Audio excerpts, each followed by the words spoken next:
we're going to do an unboxing of Pavlov's House, The Battle of Stalingrad, 2nd edition. This is published by Danverson Games.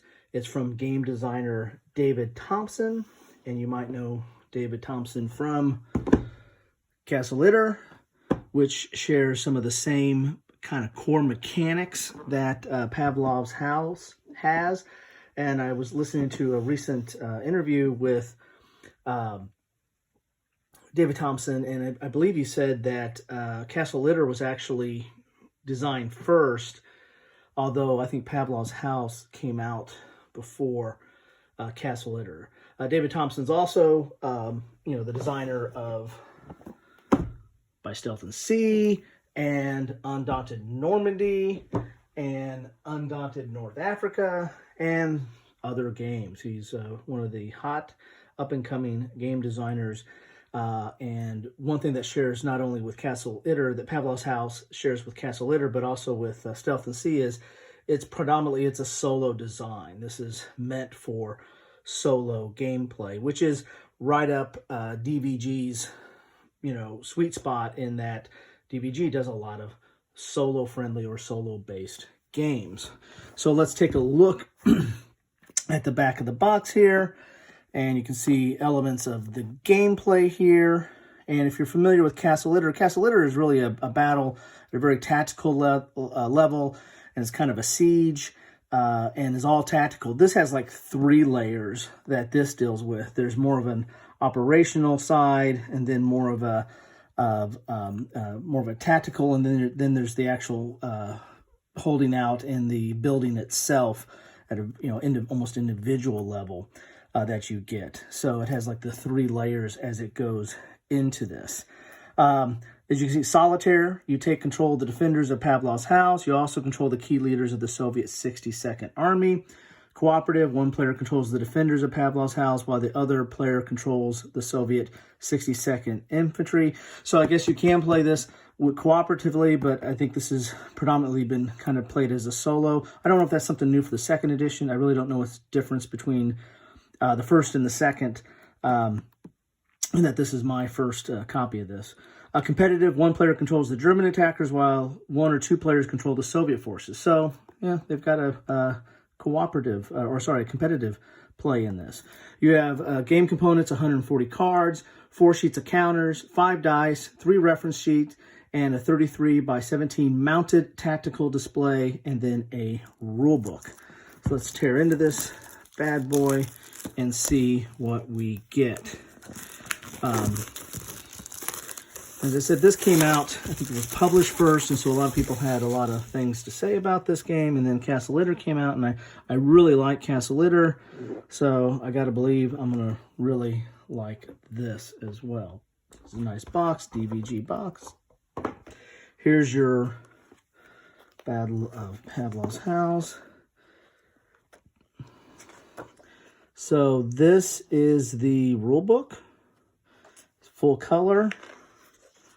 There's an explanation of the different counters that you're going to be looking at, and then the cards.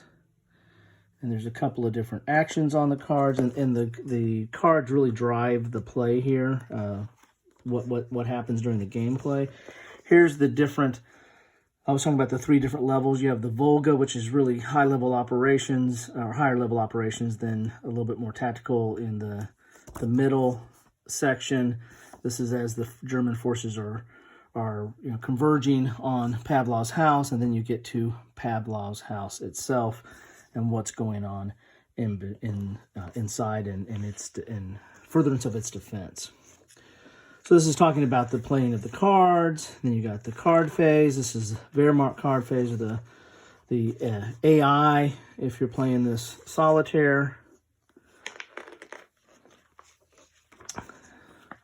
And there's examples in here, and full color examples, and then gameplay there.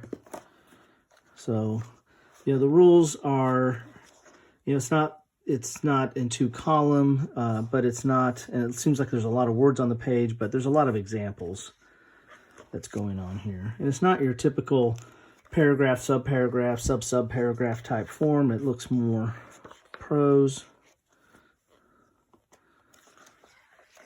So there you have it, and then the ending of the game.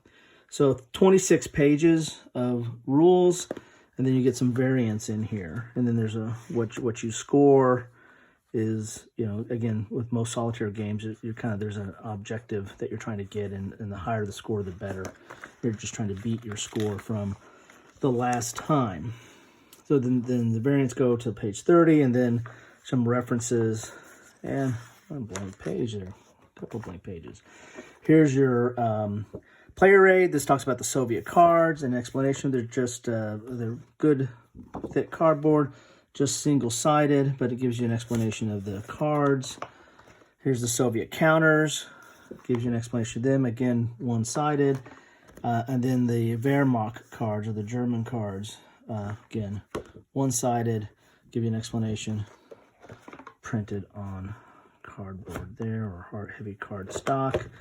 Then your mat board. That looks pretty good. It's mounted. Mat board. And you're going to have your 3 different areas. Probably not going to have enough room to pull that out, but you have your, you know, the operational, then the center as they're, you know, showing where the Germans are converging right there. And then, of course, the house itself. This folds out completely. Then you have your counters here. So there's 4 sheets. I think that's what they said. And these are the individuals that are going to be in the house, and their ratings for certain things. And then these are like markers as you're making decisions of what to do for your different units. A very, you know, nice thick cardboard. These are definitely pre-rounded, and these come out pretty nice. And so no need to clip. I'm not a clipper, but there's no need to clip these. They come out pretty nice, and they're nice thick counters. And then you have your Wehrmacht that's going to be coming at you, and they're going to have like an attack and a defense that you have to roll to hit or to take them out. I assume, I haven't played this, but I assume it's very similar to Castle Litter in that regard. And then more, you know, administrative counters to mark your items. This looks to be more complicated than, here's your dice. This looks to be more complicated than Castle Litter in that, you know, you've got 3 areas as you're going through the operational to the more tactical to the ultra tactical inside the house itself. So be interesting to see how this plays out, or how much complexity that adds. Here you have your deck of cards. You're going to have your Wehrmacht cards and telling kind of what their AI is, what they're going to be doing. And then your Soviet cards is you're going to be making decisions based off these cards to move your gameplay forward. So that's what you get in the box here. Gee, many Christmas! I think I got an attack from the Wehrmacht there. That's what you get in the box here.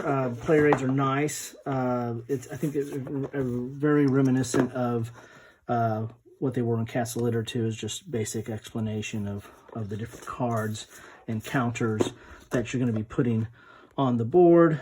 I kind of want to get this to the table since it is solo friendly, if not, you know, primarily a solo game. So that is the second edition. If you guys know what was the different change, if it was just a reprint and that's all, or if they changed or upgraded anything, please let me know. Love to hear that in the comments. If you like this, please like. If you want to see more, please subscribe. Again, love to hear comments on this. What you think about this game? What do you think about this series? Because you have Pavlov's House, you have Castle Litter, and there's a postman in... Oh, I can't remember the name of it. Postman in something uniforms, but it's I believe it's dealing with the invasion of Poland in World War II. I believe that's the case, but in that one is not out yet. Probably be out this year, and maybe soon this year. Again, don't know what the production schedule is on that, but it has the same core mechanism and system. I think it shares with these other ones. And it might actually be even a little bit more complex than Pavlov's House. I haven't read up on that as much as I probably should. So let me know what your thoughts of this system. What do you like about it? What you don't like about it? And just any comments in general. Just really appreciate it. And always, thank you for watching.